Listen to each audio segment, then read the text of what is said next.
So today we have 12 fragrances that are basically guaranteed to please everyone around you. These are fragrances that would kind of compel someone to come approach you and tell you that you smell nice. These really aren't going to be daring or, hard to pull off by any means. I did go ahead and stick with all designers for this video just to keep it as affordable as possible. We do have a nice mix here. You will find maybe one or two of these that are in the sweeter direction, but primarily these are going to be clean and fresh.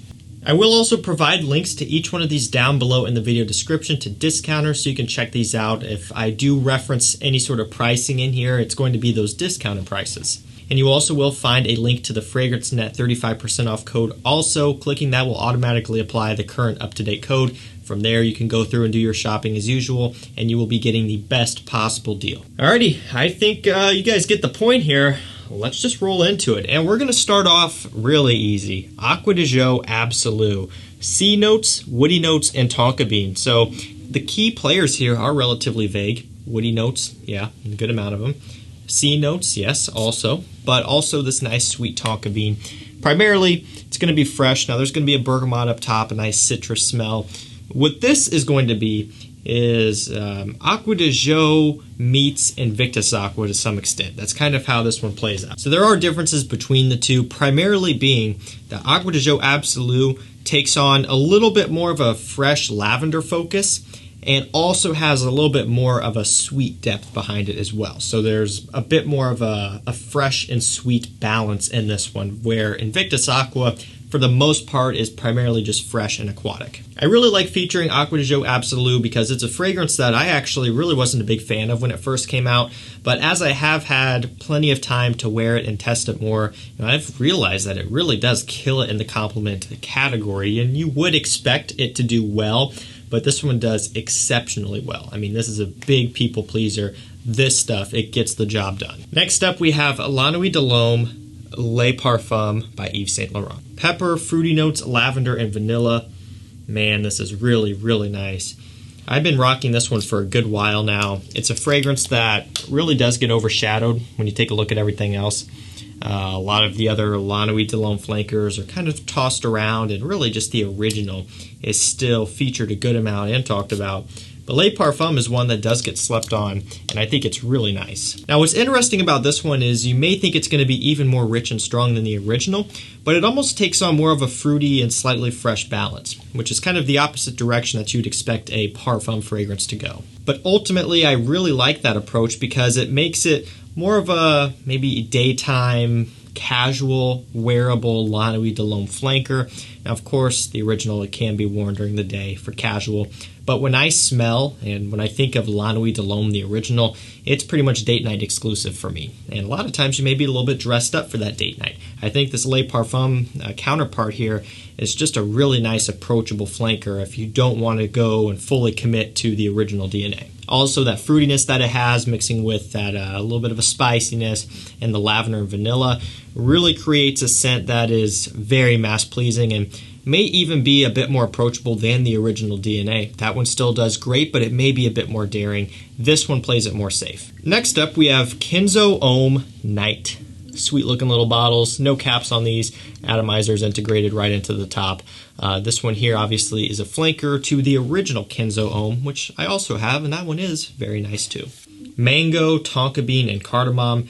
This one is unique. So it's going to be a little bit different and unconventional compared to the others. So I would say out of everything in this video, this one, Kenzo Homme Night, will give you a little bit of that different twist if you want something that is going to make you stand out a bit more. So it is fruity and kind of tropical from that mango.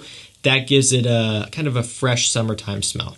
But then you also get the cardamom, giving it a nice spiciness, and of course the tonka bean, which gives it kind of a powdery, heavy sweetness also. So it is primarily leaning towards the sweeter end here with some fresh balances and nuances here and there. Again, there's not really anything else that smells like this one. It's quite unique. It will have you stand out. But even though it does take on a different approach, it's not your conventional men's fragrance, it still does very well in the mass appeal department. One that people will kind of smell and they'll think about it. They'll be like, you know, what is that I'm smelling? They'll kind of won't forget about it. And a lot of times fragrances like that also work really well because they keep thinking about it. Eventually they convince themselves to go tell you that you smell nice just so they can figure out what it is that they're smelling. Next up, we have a fragrance from Diesel, and this one is Fuel for Life. Raspberry, anise, and lavender. I believe there's just, you know, general woods in here as well.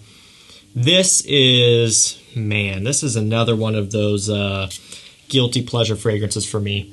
One that I shouldn't like nearly as much as I do, but I do. Diesel, the brand, usually isn't at the top of people's list when it comes to shopping for a fragrance, right? A lot of times you're taking a look at the main brands that we're featuring here in this video, the Armanis, the Yves Saint Laurents, the Versace's, all of that stuff, right? That comes to mind first. Diesel's towards the end of the list. And Diesel is kind of like, if I had to compare it to one brand, it would almost be like Paco Rabanne, where they are kind of loud and obnoxious. The only difference is here, Paco Rabanne has many more hits than Diesel does in terms of popular fragrances, right? Paco Rabanne has 1 Million, Invictus, all of those heavy hitters, which kind of plants them, you know, into a really good spot in the community. Diesel kind of gets overlooked. And don't get me wrong, Diesel does not put out nothing but 10 out of 10 fragrances. They have some that aren't really all that appealing. But something like this, and even the Diesel bads that I've talked about, are really nice for me. Also, Diesel Fuel for Life is not like a hidden gem. It's a popular scent. A lot of people do wear it. But for me, it's one that I love the smell of, and also it's one that has been tested and proven to work time and time again. If you don't want to offend anyone and you want to smell sexy, you want to smell masculine, even though maybe cliche, Diesel Fuel for Life, give it a shot. Next up, we have another Yves Saint Laurent fragrance from a different line. And actually, now that I'm looking, there's 3 YSL fragrances in here that made the list. Sorry, but they do great at what they do. This one is from the Y line, and this is Y Live.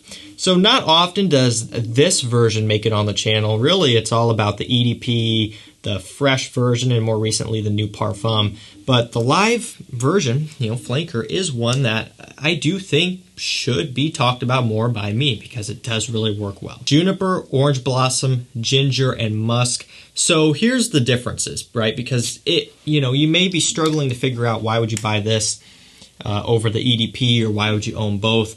The deal with live is that this one has a little bit more of a zingy and kind of spicy ginger punch when you first spray it on. Still very aromatic heavy like all of the others, but it kind of goes slightly, you know, more spicy up top and then a little bit more sweet as it dries down. It's kind of where this one falls. And you'll also find with that opening you get a little bit of a slightly floral component. The way the orange blossom comes across, it's kind of light and bright with a little bit of a ginger pop. This one also smells very pleasant, very nice. It's very sexy. It's a modern men's fragrance that will have you smelling young and fun. Next up, we've got John Varvatos Artisan. Just the original. Out of all of them, I could have chosen, you know, a number of different fragrances, but I wanted to go here because this is kind of what kicked off, it did kick off the Artisan line, obviously. It's the original. But this is another one of those fragrances where, man, that is just absolutely drop dead gorgeous. Clementine, orange blossom, ginger, and musk are a few of the main notes. It's so fruity and bright and fresh, musky, modern, sexy and classy. It is such a wearable, easy to get along with scent. I love this stuff. Now they have many flankers, Artisan Blue, Artisan Aqua, which is discontinued. And of course there's Artisan Pure, all of those fragrances, right? But ultimately for me, you know, just the original Artisan, when it comes to playing it safe and smelling as good as you can without being offensive, look no further than this stuff here. Next up, a fragrance from the brand of Chanel. So it's not Allure Homme or any of the Bleu de Chanel's. It's one that you can actually get on discounters. It's one that I've loved for so long. And also, it's one that I have multiple bottles of. And of course, this is Platinum Egoiste by Chanel. Lavender, geranium, and rosemary. It's aromatic, it's fresh, it's inoffensive, it's light. This one, if I had to describe it one way, it is an out-of-the-shower fragrance for a grown-up, basically. Now, obviously, the fresh out-of-the-shower blue fragrances like Dylan Blue and even Bleu de Chanel, Sauvage, grown-ups can wear them, but they do get labeled as being kind of youthful. And a lot of people, especially with, like Dylan Blue and stuff, that one does have that approach, and Sauvage more so than Bleu de Chanel, but they do have a younger smell, a shower gel smell, right? If you want a clean, fresh, out of the shower smell that is refined and masculine and upscale, Platinum Egoiste is for you. About $120 or so on FragranceNet at that price there, which is really not terrible considering it is a Chanel. I mean, that kind of can fall in line with some Armani's and Yves Saint Laurent's and other things, so I would check that out if I were you. Next up, we have Mercedes-Benz Cologne. Grapefruit, lemon verbena, orange, and musk. Some of the main notes. So if you've been an OG, not even necessarily like a super OG, but if you've been in the community for the past couple of years, you would know the whole deal behind this one. It's Dior Homme Cologne for half the price, but at one point it was impossible to find. Discontinued, yes. I don't know if it still is, or maybe it's not. Who knows? Maybe that was a whole rumor. I just know that now you can buy this one on discounters, but for a while you couldn't. And that one kind of bummed me out because when you take a look at this bottle, you feel it. It's got nice quality, nice heft. When you smell it, it's, again, Dior Homme Cologne for a fraction of the price at $40.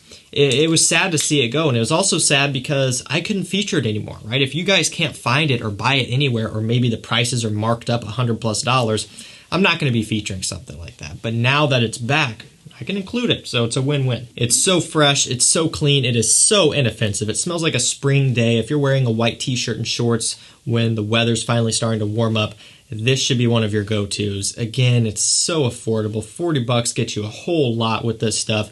It will be linked down below. Please get it now. Don't sleep on it, because if it is discontinued and they just found some more or whatever, I don't want you to miss out this time around. Next up, a fragrance from Azzaro. This one is Ginger Lover. So this was launched with a whole bunch of other ones. There's mint, wild mint, there's Ginger Lover, there's Naughty Leather, and there's a few more that were all just kind of put out at the same time, pretty much straight to discounters.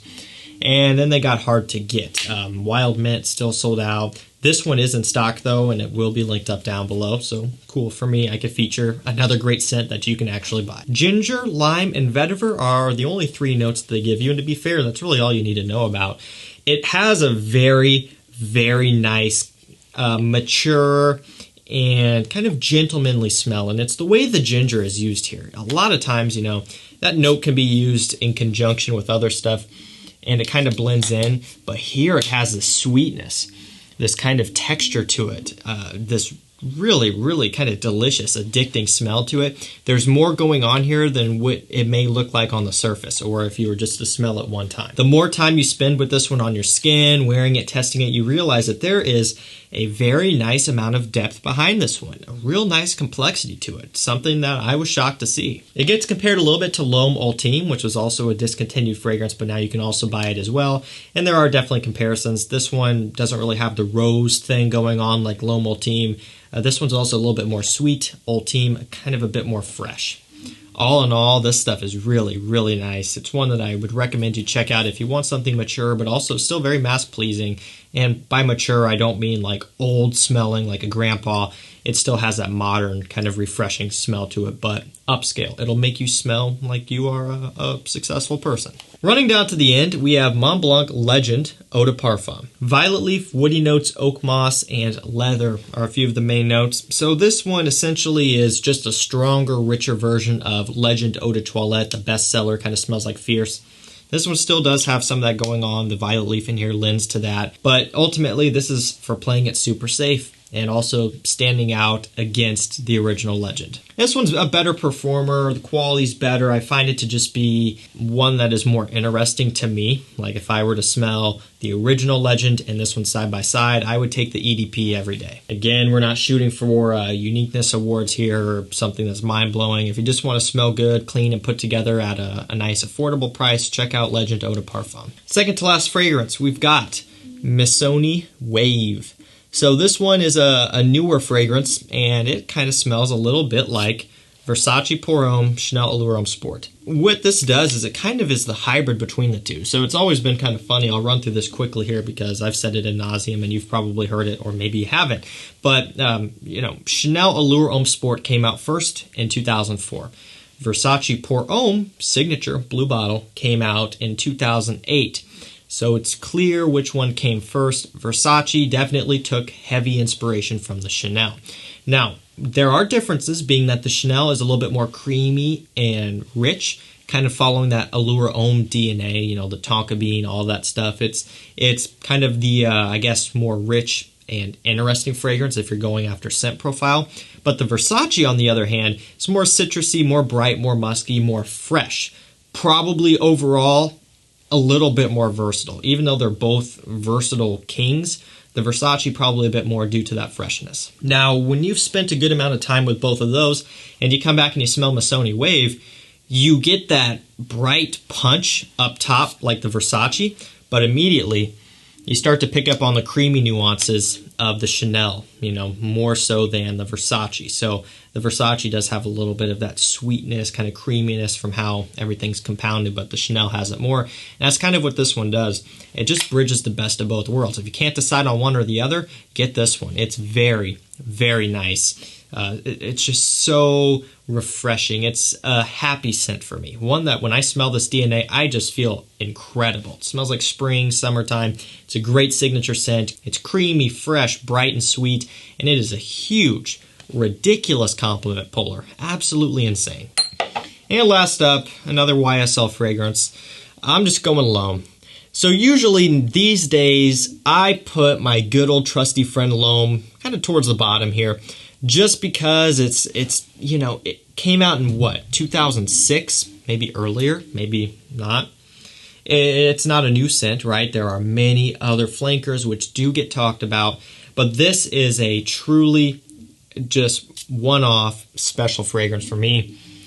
It is probably you know, sentimental things. It's probably just, you know, I have a connection with it because I do, but there's something so calming and so just appealing about this stuff. It's got ginger, spices, and tonka bean. It's another fragrance that uses ginger to its advantage to kind of give it a mature, you know, gentlemanly smell, kind of like Azzaro Ginger Lover. I've always said this too, but it kind of has like an apple note. It's not listed, but I've picked up on this for a long time, ever since I first started. And, you know, I did not know hardly anything at all. In fact, I knew nothing about fragrances when I first started, of course, and I picked up on that apple. Still do get that note. And for me, I kind of call this one like my apple orchard fragrance, one that I'd wear when going to an apple orchard in the fall. It's a gentlemanly, clean, fresh, but also spicy and semi-sweet scent that just has you smelling like $1,000,000. Very special stuff. I don't care what anyone says. Yes, the flankers are more popular, they're trendy, they're hot, whatever, but this is a truly special and unique scent, at least for me. Alrighty, there we go. That is 12 fragrances that are basically guaranteed to please everyone around you. These are awesome. I really do like all of these here. If you are looking to start building up some compliment getters for your collection and you want to stay on the designer side, you want to stay safe, you don't want to play it too risky, and you want to be able to get them at a discount, not retail, check these out. I will link each one down below along with the fragrance, that 35% off link. Do use that. Utilize that every time you shop. It's in all of my videos. You can just hop over, click that, and it automatically applies the deal for you, so you can always be 100% sure that you're getting the best deal. That's it for me. Thank you so much for watching. Stay safe, stay healthy, and we'll see you tomorrow with another one. Take care.